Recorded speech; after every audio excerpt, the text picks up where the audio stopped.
ये पिछले सेशन में मैंने आपको डिग्री के बारे में बताया था कि फाइनल डिग्री और प्रिलिमिनरी डिग्री, ठीक ना, और डिग्री में क्या सम्मिलित है और क्या नहीं सम्मिलित है, इसके बारे में पूरा डिटेल से with citation with case law हमने आपको बताया था। ठीक है, आज हम ये प्रिलिमिनरी डिग्री और फाइनल डिग्री में अंतर क्या है, डिफरेंस क्या है, what is the difference between preliminary degree और फाइनल डिग्री, ठीक ना।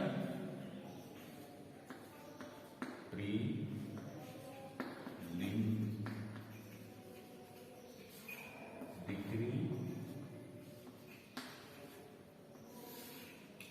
एंड फाइनल डिग्री, इन दोनों में अंतर क्या होता है ये आपको जो है हम बताएंगे, ठीक ना। नंबर एक जो डिफरेंस है, प्रिलिमिनरी डिग्री जो है उसमें अब निश्चित किया जाता है कि क्या किया जाना है, क्या किया जाता है किसी सूट में, वो जो है डिटरमाइन किया जाता है, निश्चित किया जाता है क्या किया जाना है, ठीक है ना। और इसे इसको आप शॉर्ट में कर लीजिए पीडी, हम पीडी बोलेंगे तो आप जान लीजिएगा डिग्री, प्रिलिमिनरी डिग्री, और इसको हम शॉर्ट में बोलेंगे एफ डी, तो जान लीजिएगा फाइनल डिग्री। तो ये जो है कि किसी सूट में जो है अब निश्चित करता है कि क्या किया जाना है। नंबर वन, प्रिलिमिनरी जो डिग्री होती है पीडी, उसको ये होता है किसी सूट में कि क्या किया जाना है, ये अब निश्चित किया जाता है।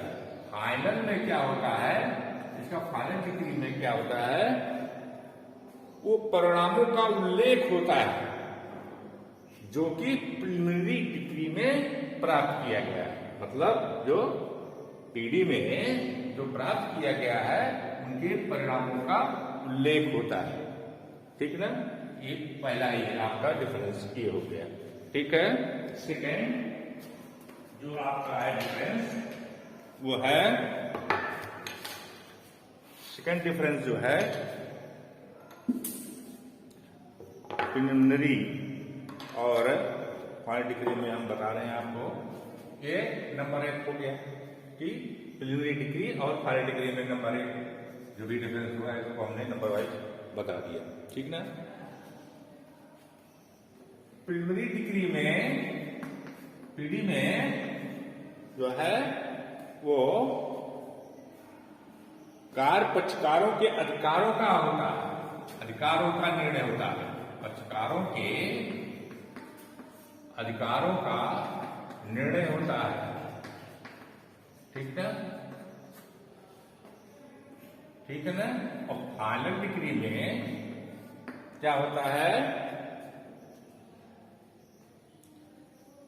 घोषित अधिकारों को कैसे पालन कराया जाए, क्या होता है, जो घोषित अधिकार है प्रिलिमिनरी डिग्री के द्वारा, घोषित अधिकारों का पालन कैसे, ठीक है। ये दोनों में एक मूलभूत ये अंतर होता है। दूसरा, ठीक, तीसरा में ये प्रिलिमिनरी डिग्री जो होती है फाइनल डिग्री पर निर्भर नहीं करती है, ठीक ना। ये PD preliminary degree final decree पर निर्भर नहीं करती है, जबकि फाइनल डिग्री जो है वो पीडी मतलब प्रिलिमिनरी डिग्री पर निर्भर रहती है, ठीक ना। ये अंतर हो गया। चौथा क्या अंतर है आपका, यदि प्रिलिमिनरी डिग्री की अपील नहीं की जाती है, नहीं की जाती है, तो फाइनल डिग्री को चुनौती नहीं दी जा सकती है। मतलब यह है कि अगर प्रिलिमिनरी डिग्री की अपील नहीं किया गया किसी पक्षकार के द्वारा जिसके अगेंस्ट पारित है, तो वो फाइनल डिग्री के अगेंस्ट जो है वो कुछ कर नहीं सकता, उसको चैलेंज नहीं कर सकता। ठीक ना।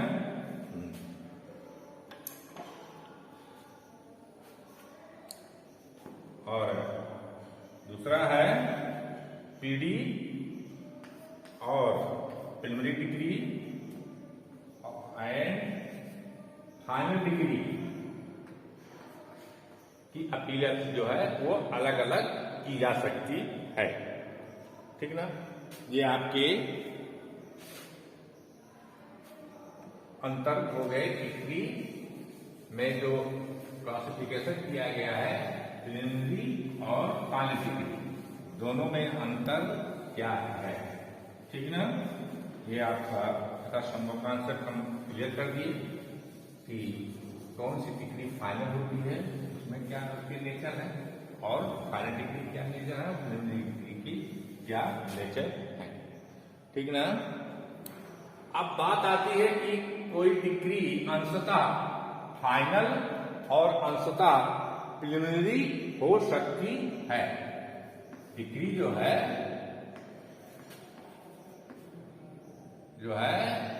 अंशतः प्री और अंशतः फाइनल। ठीक है ना, हो सकती है। ठीक ना। जब किसी आगे में किसी डिग्री में एक से अधिक प्रश्नों का निर्धारण होता है, क्या होता है, जब किसी बाद में एक से अधिक प्रश्नों का निर्धारण क्या होता है, निर्धारण होता है, निर्धारण किया जाता है। किसके आधार पर, न्याय निर्णय के आधार पर, न्याय निर्णय। ठीक है, एट जुडिकेशन। ठीक ना। जब किसी बाद में एक से अधिक प्रश्नों का निर्धारण न्याय निर्णय के रूप में होता है, तब जैसे किसी कब्जे, कोई सूट है, कब्जे यौन अंतः कालीन लाभ के लिए कोई सूट दाखिल है। अब इसमें जो अंतः कालीन का जो है, न्यायालय द्वारा जो है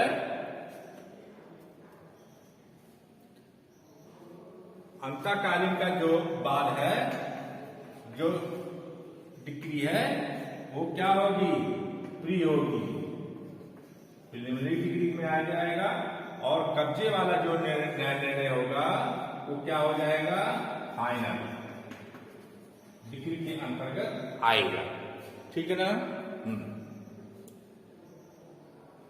ठीक ना। लाभ के संदर्भ में जो भी डिग्री पारित हो जाएगी उस सूट में, वो प्रिलिमिनरी डिग्री होगी, और पजेशन के संदर्भ में जो डिग्री पारित होगी वो फाइनल होगी। ठीक ना। अरे जब तक फाइनल उसका कैलकुलेशन अंतःकालीन का लाभ नहीं हो जाएगा, तब तक फाइनल डिग्री पारित हो नहीं सकती है। ठीक ना। तो ये जो है अंतःकालीन का जो लाभ है, इसका डिग्नेशन जो डिग्री होगी वो प्रिलिमिनरी होगी, और कब्जे के लिए जो पोजीशन के लिए जो डिग्री पारित होगी वो क्या होगा, फाइनल होगी, फाइनल डिग्री होगी। ठीक ना। अब बात आती है कि डिग्री और आदेश में क्या अंतर होते हैं। ठीक ना। What is the difference between decree and order, ठीक। डिक्री और आदेश में क्या अंतर है?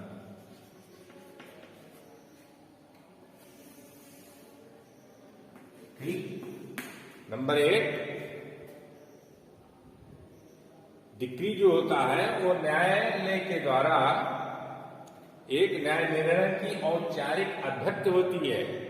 एक है जो दो पक्षों के सुनने के बाद विवादक पर निर्णय दिया जाता है, ठीक ना। हाँ, और पक्षकारों को सुनकर के गुण दोष के आधार पर, ठीक ना, जो विवादक इशू बनते हैं उन पर निर्णय दिया जाता है, ठीक है। और वो निर्णय कैसे दिया जाता है? गुण दोष के आधार पर दिया जाता है। तो ये जो है न्याय निर्णय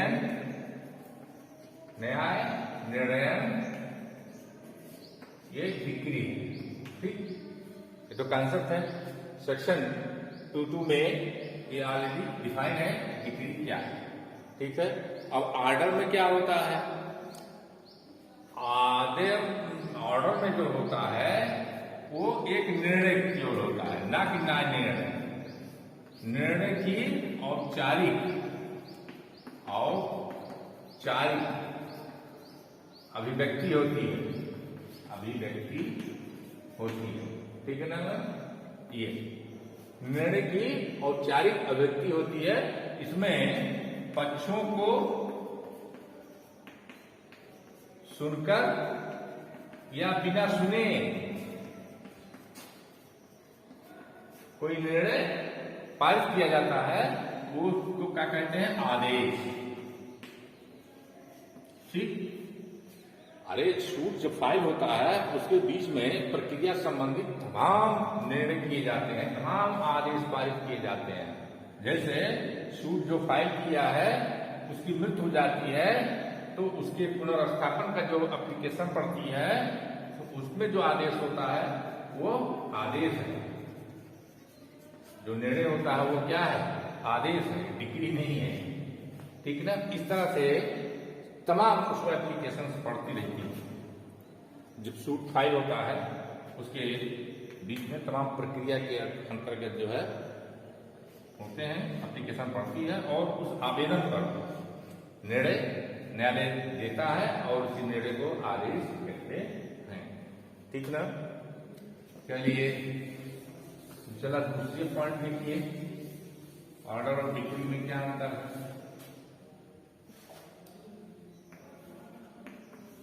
ठीक,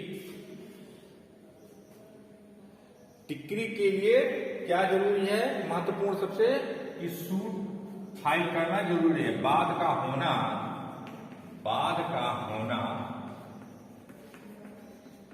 आवश्यक है। क्या है? आवश्यक है। किसके लिए? डिक्री के लिए, ठीक। लेकिन ऑर्डर के लिए जो है वो बाद में क्या होता है? बाद में किसी बाद में दिया जा सकता है, किसी बाद में दिया जा सकता है, ठीक है ना। ये डिफरेंस आपका है ऑर्डर और डिक्री का, ठीक ना। अर्थात आवेदन पर भी दिया जा सकता है। क्या?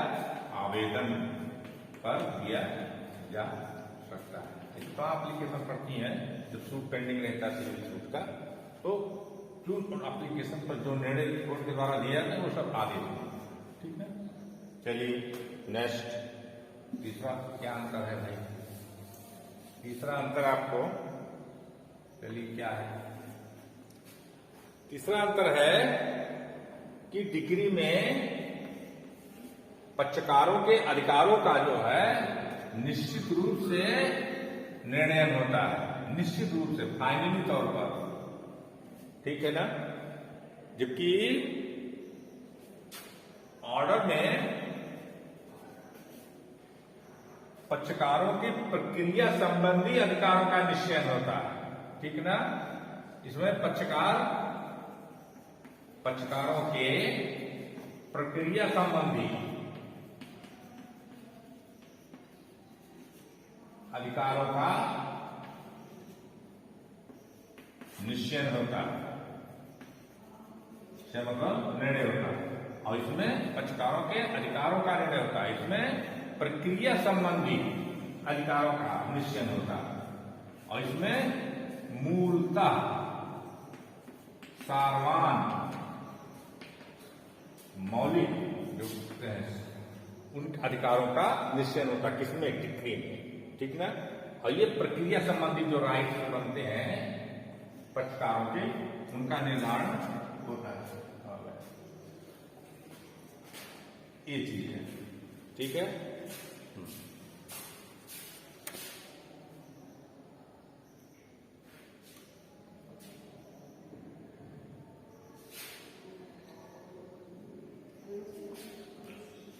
ठीक ना। अब चौथा पॉइंट आपका है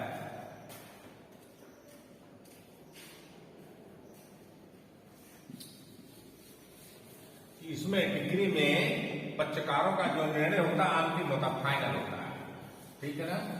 हाँ, इसमें जो है और आदेश में जो है ये अंतिम रूप से नहीं, ठीक है। चलिए पांचवा अंतर क्या है जरा देखा जाए। पांचवा जो अंतर है वो है डिग्री दो प्रकार की।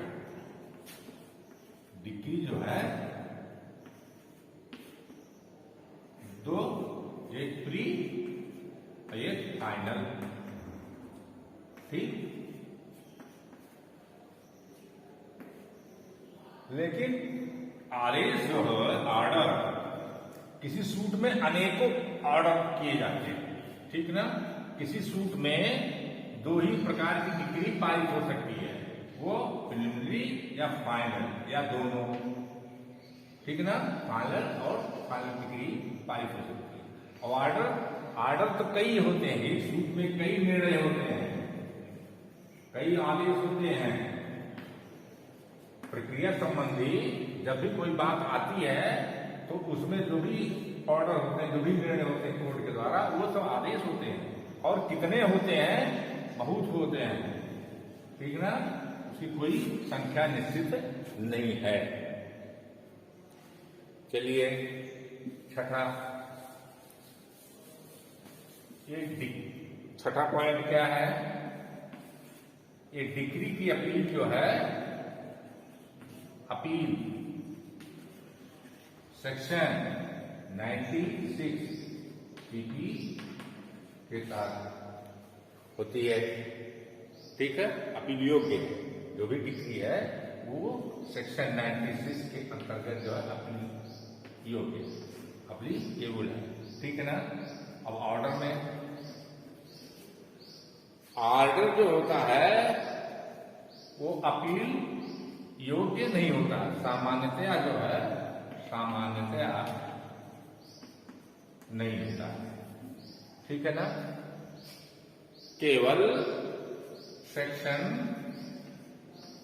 104 व सेक्शन 43 के अंतर्गत जो आदेश होते हैं उनकी अपील हो सकती है, को छोड़ करके, और सामान्यतया ऑर्डर की अपील नहीं होती है, ठीक है ना।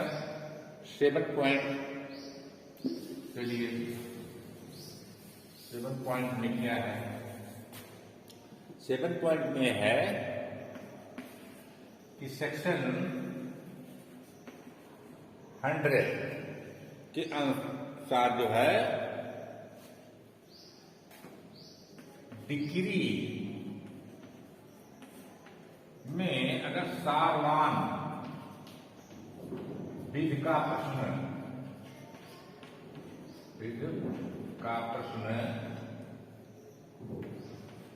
प्रश्नगत है तो उसकी सेकंड अपील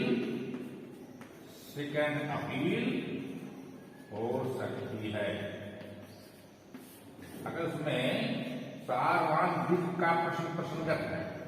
तो सेक्शन 100 के अंतर्गत, सेक्शन 100 सीपीसी के अंतर्गत जो है सेकंड अपील हो सकती है। ठीक है, लेकिन ऑर्डर के खिलाफ कोई सेकंड अपील नहीं होती है, नहीं। ठीक है ना, ये आपके ये अंतर हो गए। आज इस लेक्चर में डिग्री से रिलेटेड हर पॉइंट पर हम आप डिस्कस कर लिए हैं। अब इसमें कोई चीज शेष नहीं है। ठीक है ना। अब डिफिनीशन में नया जो हम टॉपिक ले रहे हैं, अब वो है टॉपिक आपका डिग्री होल्डर। ठीक है ना, डिग्री होल्डर। ठीक है ना, आज्ञप्तिधारी, हिंदी बोलते हैं इसको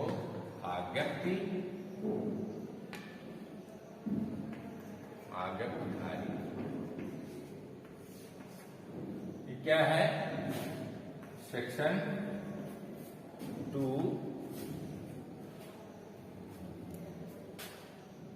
3।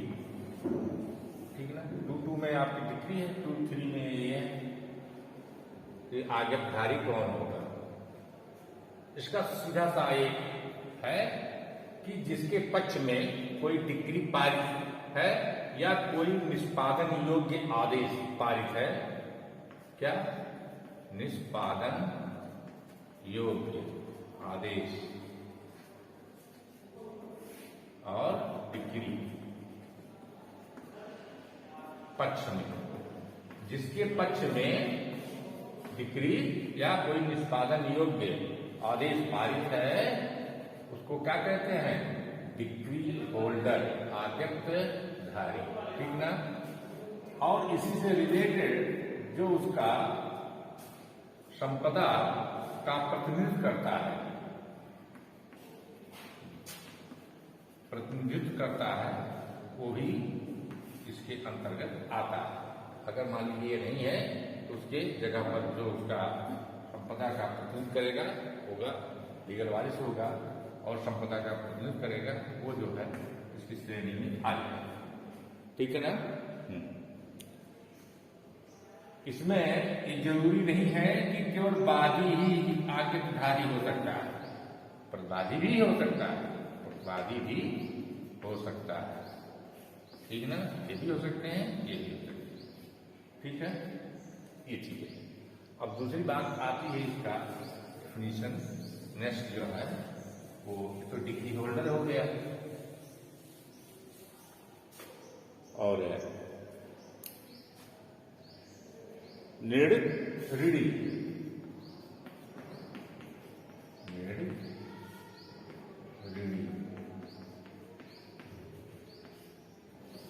इसको क्या बोलते हैं? जजमेंट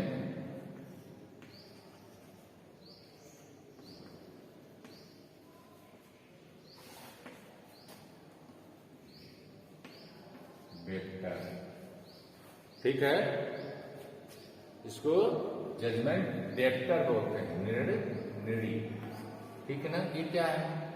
जिसके विरुद्ध कोई आज्ञप्ति या निष्पादन योग्य आदेश पारित किया गया है, जिसके विरुद्ध। ठीक ना, इनके अंतर्गत इनके लीगल हेयर विधि प्रतिनिधि भी आएंगे। ठीक है ना। अब बात आती है कि निर्णय क्या है। नेक्स्ट क्या निर्णय है? सेक्शन 2(9)